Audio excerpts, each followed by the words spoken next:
제가 지금부터 문제를 좀 내보려고 합니다. 이 문제는 어떻게 푸셔야 하냐면 초등학생 수준으로 이제 눈높이로 좀 보셔야 해요. 그래야 풀 수 있는 문제입니다. 초등학생 눈높이로 꼭 보셔야 합니다. 제가 지금부터 4개의 문제를 낼 건데요. 이 문제를 다 맞추시는 분이 있다면 제가 특별한 선물을 주도록 하겠습니다. 제가 이렇게 확신 있게 대답하는 이유는 아마 못 풀 것이기 때문에, 정답을 아마 못 맞출 거라는 확신이 있기 때문에 제가 이렇게 확신 있게 또 선물을 줄 거라고는 이제 이야기를 할 수 있는 겁니다. 자, 우리 문제를 제가 이제 내볼 건데요. 자, 지금부터 초등학교 학생들에게 낸 문제입니다. 초등학교 학생들에게 낸 문제입니다. 첫 번째 문제예요. 혹시 보입니까? 불행한 일이 거듭 겹침이라는 뜻을 나타내는 사자성어는 무엇일까요? 자, 설땡, 가땡입니다. 제가 이야기했죠. 초등학생 눈높이로 보라고요. 초등학생 한 학생이 이 답을 인터넷 찾아보면 나오는 이제 문제거든요. 이제 어떻게 대답을 했냐면, 설사가 또 이 초등학생이 이 답안지 이렇게 적었대요. 두 번째 문제입니다. 두 번째 문제. 옆집 아주머니가 사과를 주셨습니다. 뭐라고 인사를 해야 할까요? 우와, 맞습니다. 뭐 이런 걸 다. 이제 점점 우리의 수준이 초등학생이 되어가고 있습니다. 이제 세 번째 문제는 아마 맞출 수 있을 것 같아요. 자, 세 번째 문제입니다. 만유인류의 법칙을 발견해낸 사람은 누구인가요? 제가 분명히 얘기했죠. 초등학생 눈높이로 보라고요. 자, 누구인가요? 그는 죽었다. 정답이죠. 죽었다. 죽었다가 정답입니다. 그래서 선생님은 이 정답이 어떻게 적었냐면, 교무실로 당장 와라. 네 번째 마지막 문제입니다. 네 번째 문제는 우리를 조금 더 웃게 만드는 문제인 것 같아요. 이 문제를 보고 정답을 적은 이 학생에게 교사 선생님이 동그라미를 줬다라고 합니다. 네 번째 문제입니다. 어떤 것을 보고 웅장하다고 느꼈나요? 웅장하다고 느끼는 것을 기록하시오. 써보십시오. 어떤 답을 적었을까요? 초등학생입니다. 그의 눈높이에서 웅장하다고 느낀 것, 그가 늘 보는 겁니다. 늘 가까이에서 접하는 거예요. 정답은 엄마의 뱃살입니다. 선생님이 너무 웃긴 나머지 이 답을 보고 동그라미를 쳐줄 수밖에 없었다라고 합니다. 우리는 이렇게 초등학생의 이 재미난 이 답을 이제 우리는 볼 수 있었습니다. 이렇게 재미난 문제와 답들이 있는 반면에 우리의 삶 속에서 일어나는 그러한 문제들을 바라보면 웃을 수 없는 문제들도 있죠. 우리의 일상 속에서 크고 작은 문제들이 우리의 삶들 가운데서 늘 일어남을 우리는 보게 됩니다. 그런데 다행인 것은요, 그 문제 안에 뭐가 있다는 겁니까? 답이 있다라는 거죠. 문제가 있으면 따라오는 것은 반드시 답이 있다라는 겁니다. 따라오는 것은 답이라는 거예요. 그런데 진짜 문제가 될 때가 있죠. 그때가 언제입니까? 그 문제 안에 답을 찾을 수 없을 때이죠. 답을 찾지 못하게 되면 그때부터 문제가 시작된다라는 겁니다. 우리의 삶에 문제가 아무리 커도 답을 찾으면 괜찮아요.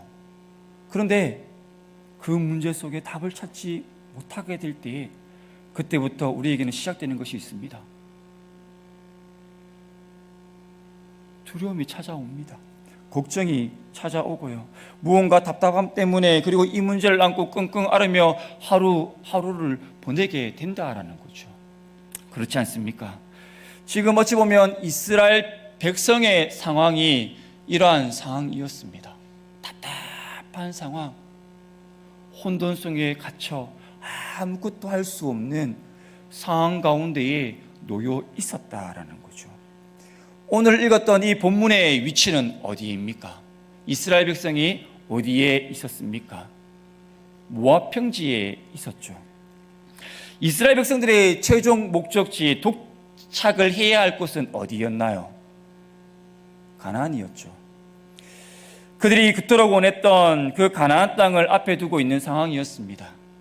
이제 요단강을 건너가기만 하면 40년 동안 그들의 어떻게 보면 힘들었던 그 모든 고된 그 상황들이 청산되는 그러한 순간이 이제 놓이게 되었다라는 거죠. 그들은 깊은 그러한 기대감과 그런 설렘을 가지고 그들은 그 앞에 있었을 거예요. 여러분에게 있어서 가장 설레었던 적은 언제입니까? 너무 오래된 일이라서 설렘이 언제지? 라는 그런 기억이 가물가물한 아마 성도들도 있을 것이고, 지금도 그 설레감을 가지고 설렘 속에서 살아가는 아마 성도들도 아마 있을 것입니다. 저에게 있어서 가장 큰 설렘은 아내와의 첫 만남입니다. 갑자기 성도들의 얼굴 가운데서 미소가 띄어지면서 도대체 어떤 이야기를 할까 궁금해 하시는 것 같은데, 제가 이제 아내와 첫 데이트를 하기 전에 혼자서 상상의 나래를 펼쳤어요. 어떻게 하면 될까? 만났을 때 어떻게 이야기하고, 어떻게 인도하고, 어떻게 식당에 가서 무엇을 해야 돼? 여러 가지 혼자서 막 시뮬레이션을 돌렸죠. 그렇게 이제 하다 보니 궁금한 것이 생겼습니다. 아내가 무엇을 좋아하고, 아내가 무엇을 하길 원하는지, 아내가 평소에 원했던 것이 무엇인지 궁금했던 거죠. 그래서 주변의 사람들을 통해서 정보를 수집했어요. 그리고 평소에 아내가 즐겨했던, 좋아했던 그 음식점에 가서 음식을 먹고 했던 그러한 기억들이 납니다. 그러한 것들을 준비할 때에 엄청 설레었어요. 그 첫 설렘 가운데에 이제 첫 데이트를 하였고, 그리고 그 설렘 속에 결혼을 하였고, 이제는 행복한 가정을 또 만들어 가고 있습니다. 이스라엘 백성들도 동일했습니다. 이제 오랜 그 40년의 세월을 청산을 할 수 있는 이제 마침표를 찍을 수 있는 순간이 그들에게 찾아왔다라는 거죠. 이제 그들은 설렘과 기대감 속에서 이제 요단강을 건너 가나안 땅에 들어가기만 하면 되는 순간이 찾아왔습니다. 그런데 그들의 모습 가운데 오늘 읽었던 1절부터 9절까지의 말씀을 보면 기대감, 설렘이라는 이 단어를, 이러한 느낌을 찾아볼 수가 없죠. 오히려 두려움과 떨림 속에 머뭇거리고 있음을 우리는 보게 됩니다. 그 이유가 무엇입니까? 그들에게는 문제가 있었죠. 어떠한 문제가 발생하게 됩니까? 첫 번째 문제는 모세가 죽게 됩니다. 1절이 어떻게 시작을 하고 있나요? 여호와의 종 모세가 죽은 후에. 모세는 어떠한 사람입니까? 40년 동안 이스라엘 백성들을 그 광야에서 이끌고 갔던 사람입니다. 광야는 길이 없어요. 길이 없는 그 길 가운데에 선두에 서서 길을 만들어 갔던 사람이 모세라는 사람이었죠. 그래서 모세를 평가할 때 이렇게 평가합니다. 신명기 34장 10절입니다. 우리 앞장에 있죠. 우리 한번 신명기 34장 10절 말씀을 우리 함께 찾아서 읽어보겠습니다. 자, 우리 다 찾은 줄 알고 우리 10절입니다. 10절 함께 읽겠습니다. 시작. 그 후에는 이스라엘의 모세와 같은 선지자가 일어나지 못하였나니 모세는 여호와께서 대면하여 아시던 자요. 쉬운 성경으로 보면 이렇게 번역하고 있습니다. 모세와 같은 예언자는 그 뒤로 한 사람도 나타나지 않았습니다. 모세와 같은 자는 한 사람도 없었다라는 거죠. 무슨 말입니까? 모세, 네가 최고야, 네가 짱이야 라고 지금 말씀하고 있는 거죠. 지금 누가 하신 말씀입니까? 하나님의 말씀이죠. 하나님께서 모세를 향해 너 정말 멋져, 너 정말 짱이야 라고 엄지척 하셨다라는 겁니다. 이건 다른 누군가의 평가가 아닙니다. 하나님의 평가예요. 40년 동안 모세는 그들을 이끌었던, 그들의 삶들을 책임져줬던 자가 바로 모세였습니다. 40년 동안 광야 생활하는 가운데 그는 때로는 엄마처럼, 때로는 아빠처럼 그들을 품에 안고, 때로는 그들을 훈육하면서 그들을 이끌었다라는 것이죠. 그랬던 모세가 이제는 죽었습니다. 그들의 눈앞에서 사라지게 되었다라는 거죠. 그런데 여기서 죽었다라는 이 구절은요, 우리가 쉽게 넘어갈 수 없는 구절입니다. 모세가 죽었다라는 이 이야기는 이스라엘 백성들도 죽을 위기에 놓여 있다라는 겁니다. 모세가 멈추었다라는 것은 이스라엘 백성들도 멈추었다라는 겁니다. 더 이상 앞으로 전진하지 못하게 되었다라는 거죠. 마치 이제 고속도로에서 차가 열심히 달리고 있는데 갑자기 엔진이 사라진 것 같은 그러한 상황들이 이스라엘 백성들 앞에 펼쳐지게 되었다라는 겁니다. 그들은 지금 아무것도 할 수 없는 상황 가운데 놓여 있었습니다. 모세가 사라진 것도 문제였지만 더 큰 문제가 그들 앞에 놓여 있었어요. 무엇이 더 큰 문제였습니까? 그들은 지금 어디에 있었습니까? 모압 평지에 있었죠. 그들은 이제 모압 평지에 모여 있었습니다. 왜요? 이제 요단강을 건너서 가나안 땅에 들어가기 위해서였죠. 이제 그들에게 남아 있는 것은 이 가나안 땅을 정복해야 하는 것이었어요. 그런데 그들에게는 누가 사라졌습니까? 모세라는 영적 거장, 엄마가, 아빠가 그들의 눈앞에서 사라졌다라는 거예요. 그런데 그들에게 놓여있는 숙제는 가나안 땅을 정복해야 하는 것이었죠. 이것이 왜 문제였을까요? 40년 동안 이스라엘 백성은 정복자가 아니었습니다. 그들은 어찌 보면 도망자였죠. 그들은 광야에서 돌아다닌 방랑자에 불과했습니다.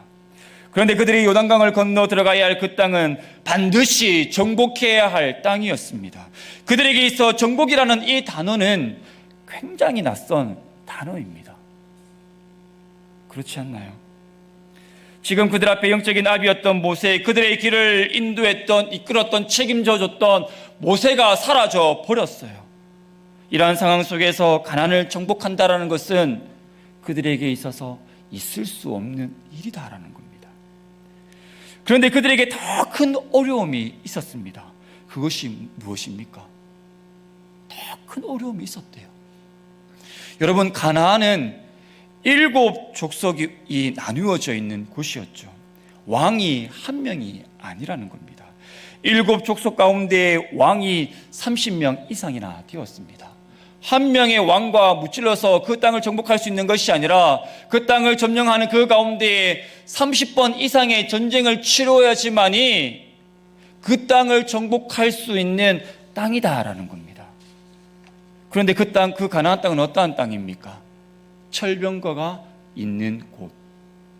이때의 당시 문화는 청동기 문화였습니다. 그런데 가나안 족속들이 가지고 있는 무기는 어떤 무기다? 철기였어요. 그러니까 가나안 땅은 넘볼 수 없는, 범접할 수 없는, 그들과 싸워 이겨낼 수 없는 땅이 가나안 땅이라는 거예요. 정복하기 힘든 곳이었다라는 거죠. 그런데 하나님께서 그러한 가운데 여호수아를 부르세요. 부르시면서 이제 내가 지금부터 너에게 특별한 이 가나안 땅을 점령할 수 있는, 정복할 수 있는 비법을 너에게 알려줄게 라고 하시면서 단번에 그 답을 알려주시지 않으세요. 그 정답을 알려주시기 전에 하나님께서 무엇을 어떻게 하십니까? 바로 오답을 제거하셨다라는 겁니다. 우리가 시험을 칠 때 보면 정답이 단번에 드러나는 경우가 있죠. 그래서 확신에 차서 정답을 체크를 하죠. 그런데 정답이 애매모호하게 답이 헷갈릴 때가 있습니다. 그럴 때는 어떻게 합니까? 먼저 정답이 아닌 것부터 체크하기 시작합니다. 그러다 보면 정답이 어느 순간에 눈에 들어오게 되는 거죠. 하나님께서 그렇게 하셨다는 겁니다. 하나님께서 그 이스라엘 백성 가운데 가장 큰 오답을 먼저 제거하셨다는 거예요. 그들에게 있어서 가장 큰 오답은 무엇입니까? 바로 모세였습니다. 왜 모세가 가장 큰 오답이었습니까? 이스라엘 백성이 생각했을 때 정답은 모세다라고 생각했을 거예요. 모세만 있으면 우리는 모든 일을 다 할 수 있을 것이다 라고 그들은 생각했을 것입니다. 그런데 하나님은 어떻게 말씀하십니까? 아니야, 모세는 정답이 아니야라는 것을 그들에게 들려주세요. 어떻게 할 수 있습니까? 모세가 죽었는데 어떻게 그가 죽었습니까? 신명기 34장 7절입니다. 우리 함께 해볼까요? 우리 신명기 34장 7절 말씀을 함께 읽겠습니다. 우리 시작. 그의 눈이 흐리지 아니하였고 기력이 쇠하지 아니하였더라. 좀 생뚱맞은 구절이지 않습니까? 이제 120세가 되어서 모세는 죽음을 맞이했대요. 그러면 그의 모습은 어때야 합니까? 기력이 쇠하고 눈이 흐려지고 아무것도 할 수 없는 상황 가운데 있었더라라고 하는 것이 정답이죠. 그런데 하나님께서는 그렇게 말씀하지 않으세요. 모세를 향하여서 칭할 때에 모세는 기력이 쇠하지 않았고 눈도 흐리지 않았다. 눈이 오히려 더 똘망똘망했다라는 거죠. 혈기가 왕성했다는 겁니다. 에너지가 넘쳐 흘렀다라는 겁니다. 그런데 그가 어떻게 되었다고요? 죽었다라는 거죠. 하나님의 의도가 반드시 묻어나 있는 것이죠. 모세의 죽음은 어떠한 죽음입니까? 하나님께서 데려가신 죽음이라는 겁니다. 그것을 우리가 이 구절을 통해서 알 수 있는 거죠. 이스라엘 백성은 모세를 정답으로 생각했기 때문에 만약 40년간의 광야의 생활을 청산하고 이 가나안 땅에 들어가게 된다면 어떠한 일이 벌어졌을까요? 이스라엘 백성은 이 모세를 신격화해서 신처럼 여겼을 겁니다. 그렇지 않나요? 그들에게는 어떠한 전적이 있습니까? 금송아지를 만든 전적이 있죠. 그것만 봐도 우리는 알 수 있습니다. 그래서 하나님께서는 어떻게 하십니까? 신명기 34장 6절에 보면 오늘까지 그의 묻힌 곳을 아는 자가 없느니라. 모세의 무덤조차 찾을 수 없도록 하나님께서 그렇게 만들어 버리셨다라는 겁니다. 무슨 말입니까? 모세가 정답이 아니라는 거죠. 사람이 정답이 될 수가 없다라는 겁니다. 시편 146편 3절에서 5절 말씀에 보면 이렇게 말씀하고 있어요. 우리 앞에 있는 화면을 보고 우리 함께 읽겠습니다. 다 함께 시작. 귀인들을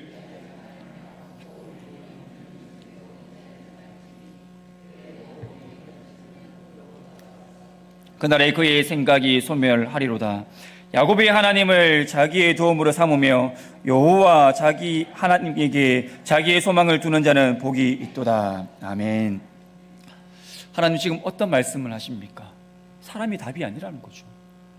너희들의 인생길에 있어서 모세가 정답이 될 수 없음에 대해 말씀하고 있습니다. 그렇다면 모세가 사라지고 난 다음 하나님께서 여호수아를 부르시죠. 여호수아는 모세보다 더 탁월하게 가나안 땅을 정복할 수 있는 자였음은 분명합니다. 여호수아는 어떠한 사람이었습니까? 전쟁에서 백전백승에 이제 승리했던 전략가였습니다. 모세가 이제 아론과 훌과 함께 이제 산 꼭대기에 올라가서 기도하고 있을 때에 이 여호수아는 아말렉과의 전투에서 나아가서 전쟁을 치루었던 자였습니다. 그러한 장수였습니다. 또한 여호수아는 그 땅 가나안이 어떠한 땅인지 직접 그의 눈으로 경험하였던 자였습니다. 그만이 경험하였다라는 거죠. 그 누구도 가나안 땅을 경험했던 자는 없었습니다. 게다가 여호수아는 못 말리는 사람입니다. 못 말리는 어떻게 보면 고집불통이기도 했죠. 12명의 정탐꾼이 이제 가나안을 정탐하고 돌아왔을 때에 10명의 정탐꾼은 어떻게 보고를 합니까? 안 돼요, 안 돼. 우리는 할 수 없습니다. 할 수 없어요. 안 돼요라고 그들은 부정적인 언어를 사용하였죠. 그런데 여호수아와 갈렙은 어떻게 합니까? 긍정적인 언어를 사용합니다. 됩니다. 못하는 것이 아니라 됩니다. 할 수 있어요. 그들은 우리의 밥입니다라는 확신에 찬 명령으로 확신에 찬 언어로 그는 선포하였다라는 거예요. 그런데 1절부터 9절까지의 말씀을 읽어보면 하나님께서 모세에게 어떠한 특별한 비법을 전수해 주면서 그 말씀 속에 보면 어떠한 전술과 전투라는 단어 그 흔적을 발견할 수가 없습니다. 이것은 무엇을 나타내는 것일까요? 여호수아 너의 경험과 지식 그리고 결정이 답이 아니다라는 겁니다. 가나안 땅을 정복할 수 있는 키는 바로 나라는 것을 하나님께서 여호수아에게 직접 알려주고 계세요. 우리 2절부터 9절까지의 말씀을 한번 살펴볼까요? 2절 한번 보겠습니다. 2절 한번 읽어보겠습니다. 함께 읽겠습니다. 시작. 내 종 모세가 죽었으니 이제 너는 이 모든 백성과 더불어 일어나 이 요단을 건너 내가 그들 곧 이스라엘 자손에게 주는 그 땅으로 가라. 3절도 한번 읽겠습니다. 내가 모세에게 말한 바와 같이 너희 발바닥으로 밟는 곳은 모두 내가 너희에게 주었노니. 이렇게 2절부터 9절까지의 말씀을 한번 찬찬히 한번 읽어 내려가 보십시오. 계속해서 끊임없이 반복되는 단어를 발견하게 될 것입니다. 어떠한 단어가 반복되고 있나요? 내가라는 단어가 계속해서 등장을 하고 있죠. 내가 그렇게 말하고 있습니다. 하나님께서 지금 여호수아에게 무엇을 얘기하는 겁니까? 사람이 정답이 아니야. 네가 정답이 아니라 내가 정답이다라는 것을 하나님께서 그렇게 여호수아에게 들려주고 있다라는 겁니다. 그러면서 뭐라고 말씀하십니까? 7절과 8절입니다. 7절과 8절을 함께 읽겠습니다. 시작. 오직 강하고 극히 담대하여 나의 종 모세가 내게 명령한 그 율법을 다 지켜 행하고 우로나 좌로나 치우치지 말라. 그리하면 어디로 가든지 형통하리니 이 율법책을 내 입에서 떠나지 말게 하며 주야로 그것을 묵상하여 그 안에 기록된 대로 다 지켜 행하라. 그리하면 내 길이 평탄하게 될 것이며 내가 형통하리라. 전쟁터에 나아갈 군사에게 줘야 할 것이 무엇입니까? 무기죠. 칼입니다. 총입니다. 근데 하나님께서는 지금 여호수아에게 들려주고 있는 말씀이 뭡니까? 여호수아야, 너희들이 이제 가나안 땅을 점령해 나가야 되는데 칼이 아니야. 무기를 붙잡아야 되는 것이 아니라 너희들이 붙잡아야 할 것은 바로 하나님의 말씀, 내가 너희들에게 준 말씀이야 라는 것을 지금 하나님께서 들려주고 있다라는 겁니다. 이스라엘의 승리는 군사력에 있는 것이 아니라 바로 나에게 있다라는 겁니다. 하나님이 정답이라는 것을 하나님께서 여호수아에게 들려주고 있다라는 거죠. 요셉은 하나님과 함께함을 통해 감옥에서도 그런 형통한 삶을 누렸죠. 다니엘은 사자굴 속에 들어가면서 죽음이 도사리고 있는 그 사자굴 속에 들어가면서 조금도 두려워하지 않았어요. 오히려 확신에 찬 모습으로 너무나도 위풍당당하게 그 사자굴 속에 들어감을 우리는 보게 됩니다. 그가 그렇게 들어갈 수 있었던 그 이유가 무엇입니까? 하나님께서 함께했기 때문이죠. 그 사실을 요셉이, 다니엘이 알았기 때문입니다.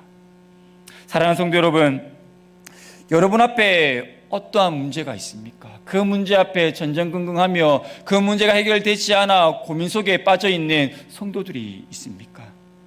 우리는 정답이신 하나님을 붙잡으면 됩니다. 하나님을 붙잡으면 그때 하나님께서 어떻게 해 주신다는 겁니까? 다 지켜 행하기만 하면 하나님께서는 네가 가는 그 길을 평탄케 하여 주신다라는 거죠.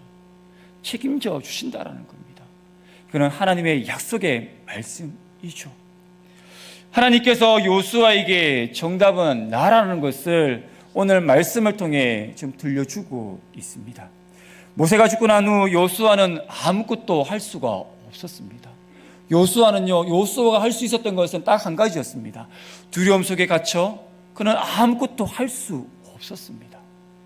두려움 속에 여호수아는 숨어 버렸다라는 거죠. 그런데 하나님께서는 어떻게 하십니까? 두려움 속에 숨어있는, 갇혀있는 그를 두려움 속에서 건져내어서 확신에 찬 삶을 살아갈 수 있도록 하나님께서 그를 그렇게 만들어 내셨다라는 거예요. 그래서 하나님께서 그에게 두려움을 제거할 수 있는 방법을 2절부터 9절 말씀을 통해 들려주셨다라는 거죠. 우리 9절 말씀을 우리 함께 읽겠습니다. 9절입니다. 시작. 내가 내게 명령한 것이 아니냐. 강하고 담대하라. 두려워하지 말며 놀라지 말라. 내가 어디로 가든지 내 하나님 여호와가 너와 함께 하느니라 하시니라. 아멘. 하나님의 그 말씀을 붙들고 살아가는 자의 삶은 하나님께서 어떻게 만들어 주신다는 겁니까? 두려움 없는 삶을 만들어 주신다는 거죠. 확신에 찬 삶을 살아낼 수 있도록 하나님께서 그들의 앞길을 주장하여 주신다라는 겁니다. 10절 이하의 말씀을 찬찬히 한번 묵상해 보십시오. 두려움에 떨고 있던 여호수아의 모습을 찾아볼 수가 없습니다. 두려움 속에 갇혀 있었던 여호수아가 이제 확신에 찬 삶을 살아내고 있음을 우리는 발견케 됩니다. 하나님께서 여호수아에게 말씀하시면 그는 확신에 찬 그 선포로 백성들 앞에 나아가서 선포할 뿐이었습니다. 그러면 백성들은 어떻게 합니까? 하나님의 말씀에 순종하여 나아갔습니다. 나아갈 때 어떻게 됩니까? 요단강을 건너게 되고 여리고성을 점령하게 되고 그 이후에 가나안 땅을 점령하게 되었습니다. 그리고 이 여호수아가 모든 전쟁을 다 마친 후에 이제 이스라엘 백성에게 유언을 남기게 됩니다. 23장 6절 말씀입니다. 제가 한번 읽어드리겠습니다. 그러므로 너희는 크게 힘써 모세의 율법책에 기록된 것을 다 지켜 행하라. 그것을 떠나 우로나 좌로나 치우치지 말라.